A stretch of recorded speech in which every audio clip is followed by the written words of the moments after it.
வணக்கம். பாரம்பரிய அரிசியில் இன்றைக்கி என்ன சமையல் அப்படின்னு பார்க்கலாம் வாங்க. இது வந்து தூயமல்லி சாதம். ஸோ பசங்களுக்கு அத்தைக்கெலாம் வந்து தூயமல்லி சாதம். ஸோ எங்களுக்கு பூங்கார் அரிசி சாதம். ஸோ வெயிட் லாஸ்க்கெலாம் ரொம்ப நல்லது. அப்புறம் இது வந்து காரக்குழம்பு, வெண்டைக்காய் காரக்குழம்பு. ஸோ நம்மளோட குழம்பு மிளகாய் தூள், செக்கு நல்லெண்ணெய் சேர்த்து பண்ணியிருக்கேன். ட்ரை பண்ணுங்கள், சூப்பராக இருக்கும்.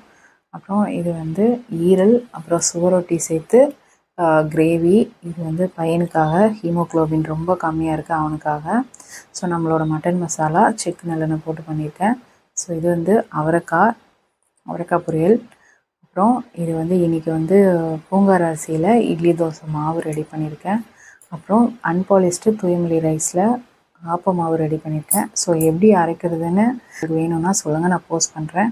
அப்புறம் இந்த லன்ச் மெனு உங்களுக்கு பிடிச்சிருந்தது அப்படின்னா உங்கள் ஃப்ரெண்ட்ஸ் அண்ட் ஃபேமிலிக்கு ஷேர் பண்ணுங்கள். எங்களோட ப்ராடக்ட் வேணும் அப்படின்னா வாட்ஸ்அப்பில் காண்டாக்ட் பண்ணுங்கள். தேங்க்யூ.